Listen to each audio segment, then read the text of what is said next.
لو أنزلنا هذا القرآن على جبل لرأيته خاشعا متصدعا من خشية الله.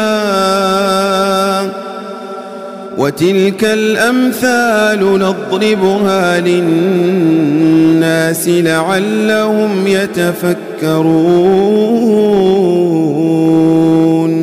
هو الله الذي لا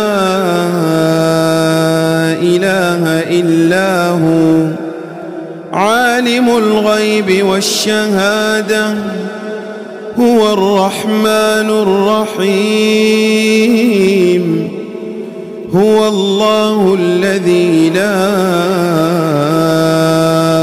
إله إلا هو الملك